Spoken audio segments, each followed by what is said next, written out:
Welcome to Reflections, a program where we discuss values and virtues for the transformation of the individual and the society in general. I am Father George Ehusani, and today with me I have in the studio Professor Andrew Zamani. Prof. Thank you. How do we greet now? Yeah, this is in the regime of coronavirus. We don't do our usual shaking.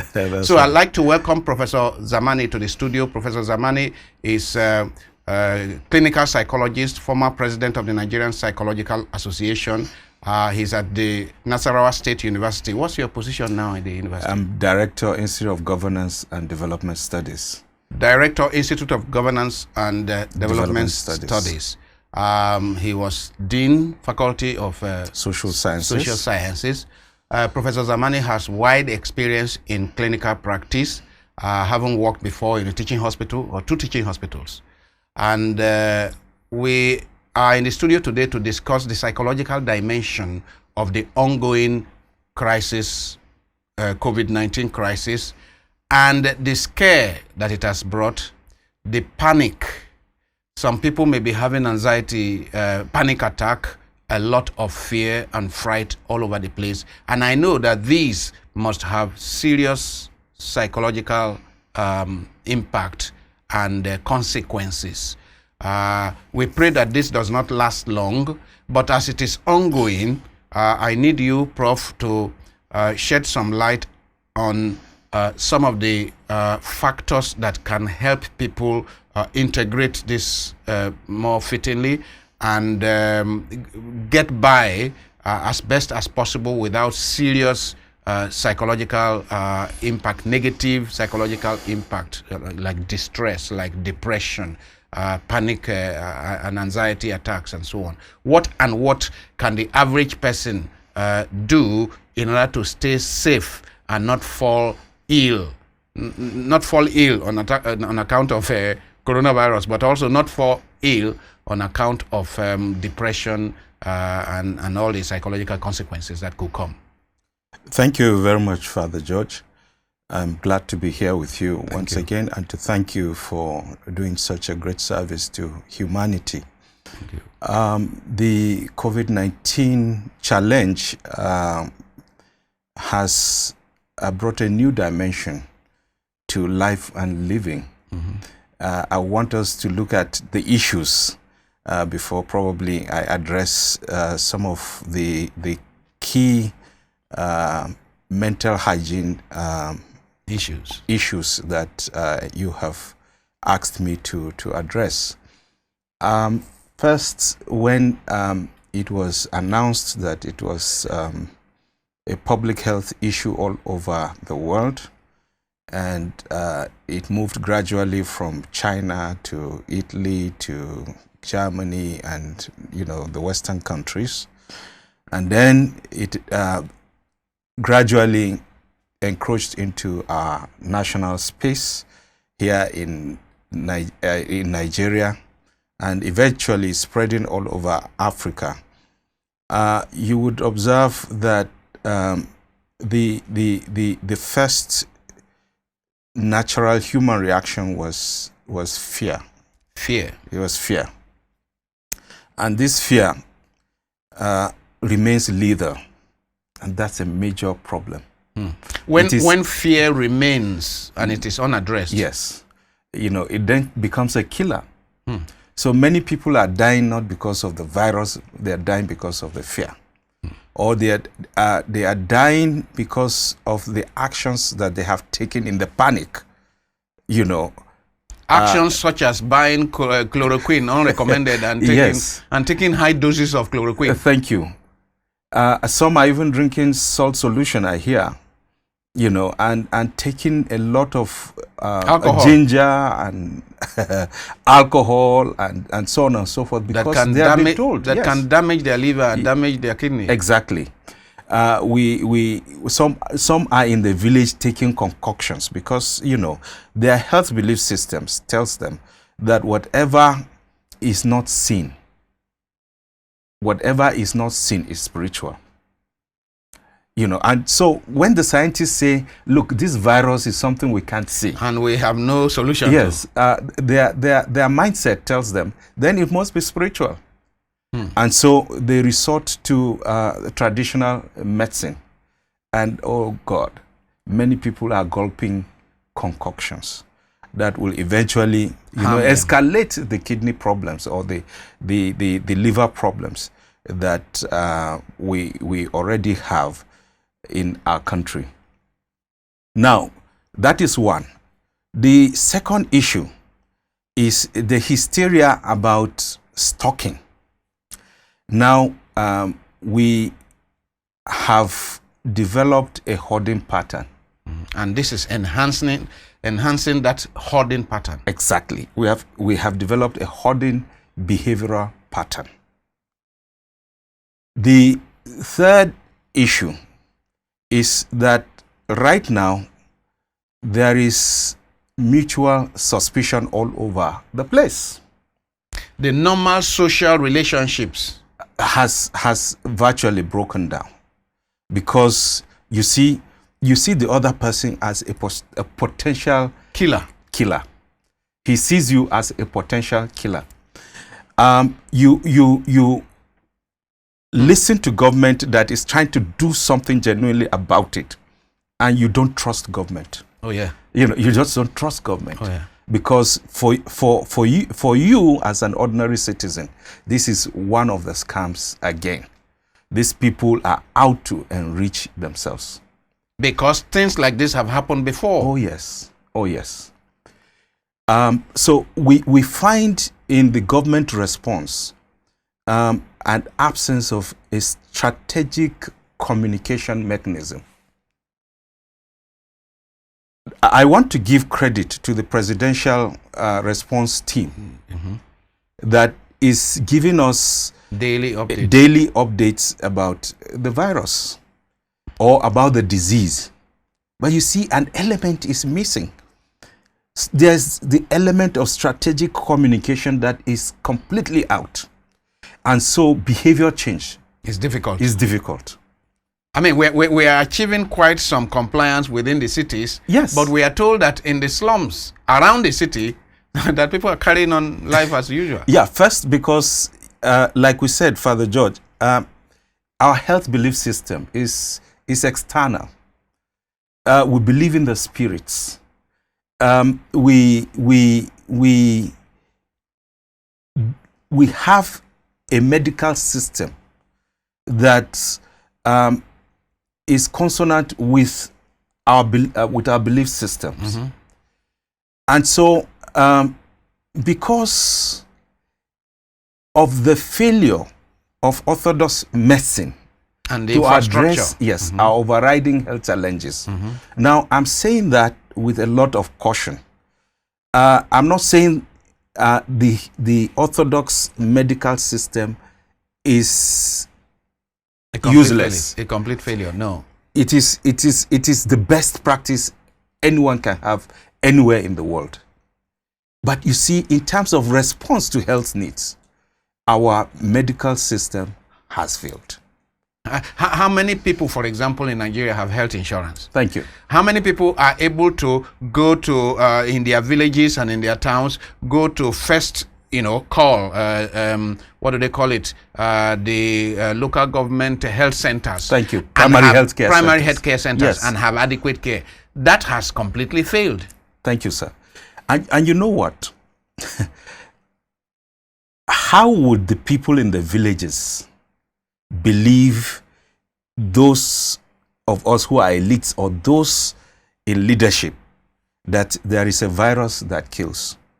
When they do their marketing above gutters, and they are not dead. They are not dead.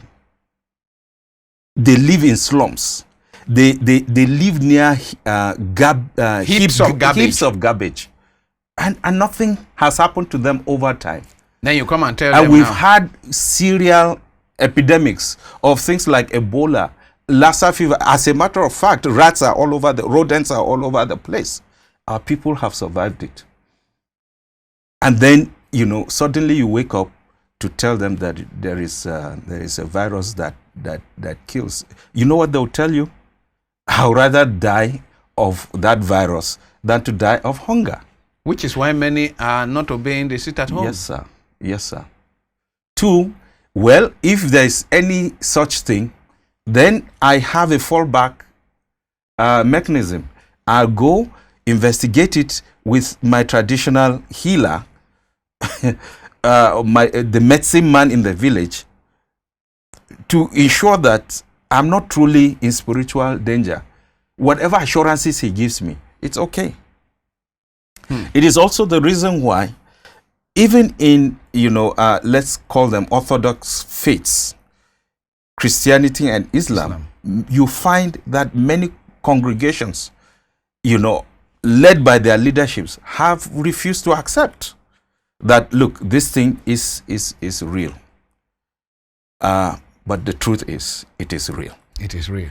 That is why we are on set to talk about it. I was just reading before I came the report of an imam somewhere in the Middle East who denied the reality of coronavirus, resisted government orders, to shut down. Who is himself now infected? He's infected and is actually ill of the virus. So this thing is real. We should accept the lockdown. We should take all necessary precautions to stay apart so that we stay alive. It's really very important. For the judge, there is a lot that we can do. One thing we can do as a people is to keep on learning about the virus. Okay, so one thing is to learn about the virus so that we can, you cannot conquer what you do not know. Exactly. Okay. Because information is power. Yeah. Information is power. Let's get daily updates about it. But as we get this information, we should be critical of this information. We should check with those who are knowledgeable. In our own environment. In our own environment. Within our context. Yes. I mean, what you have said is very important, because somebody came on TV and said, look, we cannot just receive hook, line, and sinker the approaches taken by people in the East or people in the West. Yeah. We have our own context. Absolutely. And so we should study the virus within our context and then apply the preventive measures that fit our context. Thank you, sir. There are conspiracy theories, very many of them. Some may be true, some may be untrue. But there is no smoke without fire. There's no smoke without fire. Now, I want you to really watch what the Presidential Committee is doing, and to see if there appears to be notice of these theories which preach myths about the virus, which are capable of giving false information, which are capable of escalating fear and public scare. So the issue is the Presidential Committee, for example, to what extent are they giving sufficient communication to debunk some of these myths? This actually is an emergency. I think that it is what calls for an all-embracing approach. Yes. For instance, government has the National Orientation Agency. And what I see is just the Minister of Information. Of course, he is the head of that. And by the way, the National Orientation Agency has offices in every local government in Nigeria. Thank you, sir. So the infrastructure is excellent. So there appears to be a complete disregard for that agency. We do not know why. If it is ineffective, then it should be scrapped. Do something about it. Yes, but if it is effective, then it should be enhanced. It should be empowered to perform its mandate. And at times like this is when we need them most. Because you reach out to people in their local languages. You will talk to them, with the cultural symbols that they are familiar with.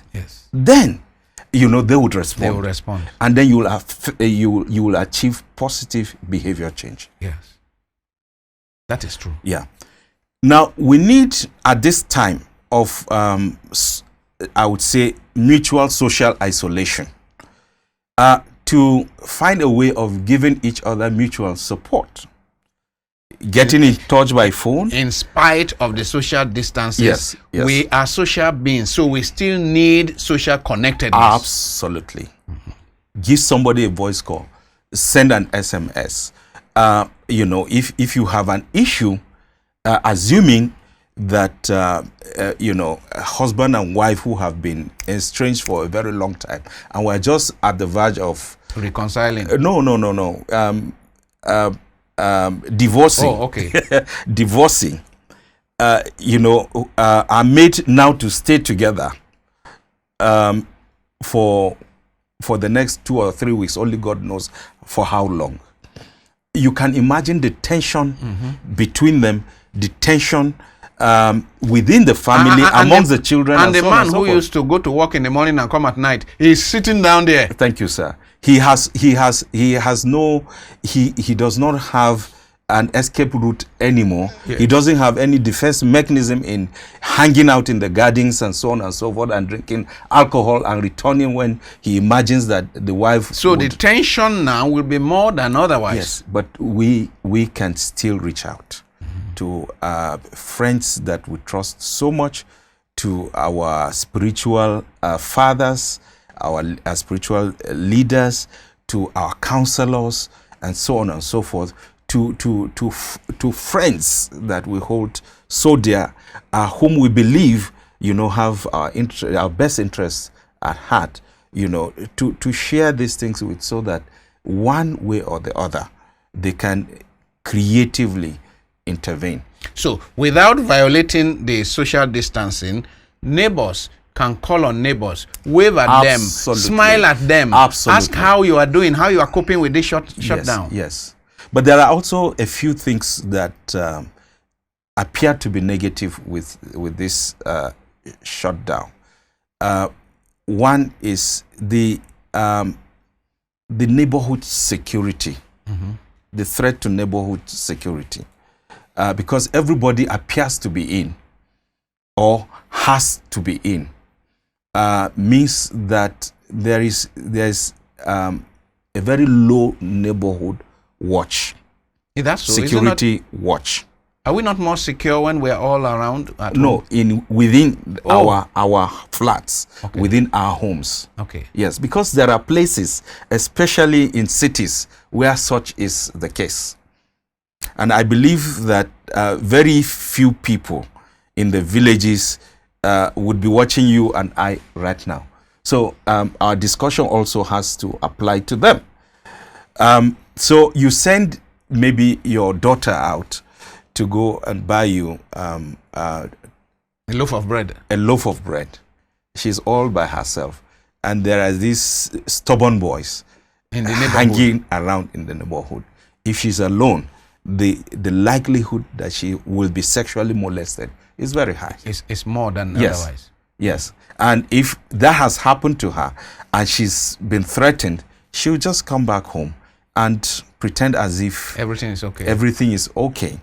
Probably you'll notice a change of mood, but if she doesn't open up, you just give up and imagine that nothing is really wrong. So parents should ensure that if they have to send their children out of the house, please, the children should go in groups of two or three.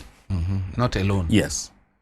Yes. Because the criminals in our neighborhoods are not free to go far anymore. At all. So the crimes may be within estates and within neighborhoods. Yes. And then residents associations should now be very mindful of this possibility and to devise strategies by which to monitor neighborhood crimes. Who comes in, who goes out, and how people are behaving within the neighborhood. Absolutely. Okay. Absolutely. That's great. Absolutely. So, the individuals must keep connected to one another. Yes. I learned from you experts that what actually leads to mental breakdown is disconnection. Absolutely. And connection is part of what enhances mental stability, mental health. That's true. That's true. We must carry on our connectedness in one way or the other. Calling on one another, supporting one another. That's true. That's true. It is not healthy for somebody to sit down at home from morning to night and not be in touch. Let's say somebody lives alone in a flat. Yeah, if he lives alone, he should still get connected. You know, who is it that is there most there to him or her? He should just place a call. Yeah, and if there is no response, then it shouldn't be limited to that person. Yes, you should look for some other person. Exactly. Thank God that our mobile phones enable us to do many things at the same time. Yes. So if you throw out messages of affection, or even if you cry out to many people at the same time, it is impossible for you to end up with no response. With no response. Yes, there'll certainly be somebody who will follow through. And then a conversation can really start. Now, it is possible, Father George, that despite the fact that the lockdown gives us the opportunity to bond as families, that in some families it is not likely to be achieved because they do not have a culture of communication. They probably live together, but they don't communicate effectively. Yeah. And so you find children locked in their rooms, you know, either watching TV, playing games, playing computer games, or, you know, all because their parents are affluent. You find a husband and a wife who must converse about something, not talking, but sending text messages to each other. These are pathological. They are signs of mental disorders. So rather than talk with one another, there are people, especially among the elite club, who send text to one another. Yes. And they are in the same house. Yes. So right now in the city of Abuja, there is a mental health coalition that is led by the NIM Foundation, which has assembled psychiatrists, psychologists, and you know, even the civil society organizations to respond to these tendencies.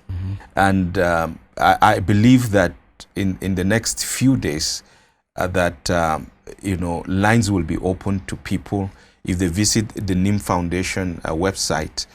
Just NIM, what is the spelling of NIM? NEEM. NEEM. Yes. NIM Foundation. Yes, there will be. They would find an avalanche of resources. You know, to explore in order to deal with their mental health issues, their social issues.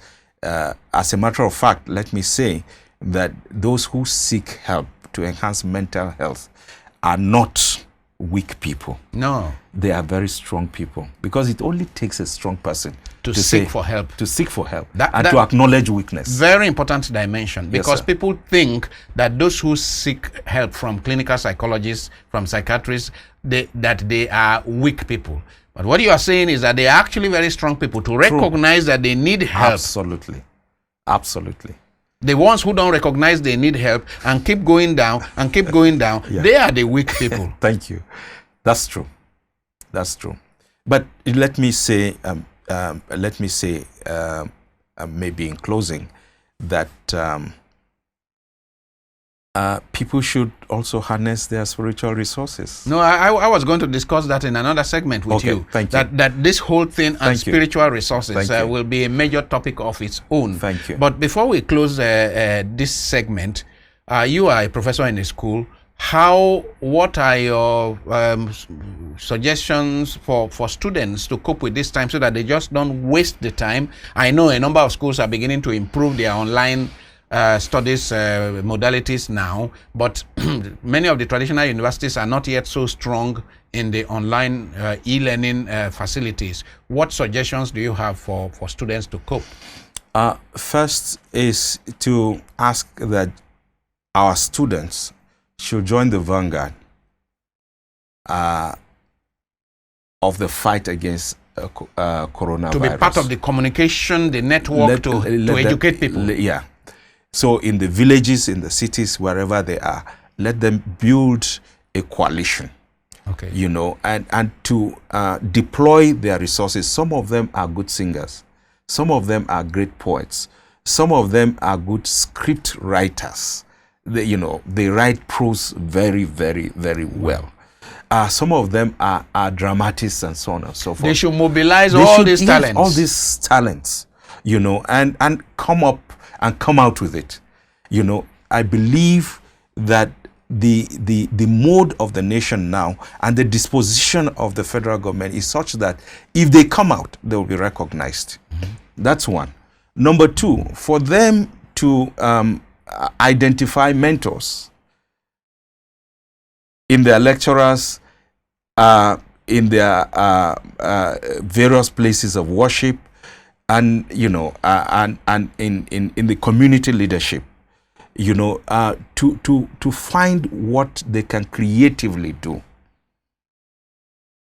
to be of support, no matter how small, to this community. To the community. On that note, we will bring this segment to an end. I've been speaking with Professor Andrew Zamani, clinical psychologist and former president of the Nigerian Psychological Association, on the COVID-19 inspired lockdown and the mental health of our people. Prof, thank you. I cannot shake your hand. Thank you. Thank you very much.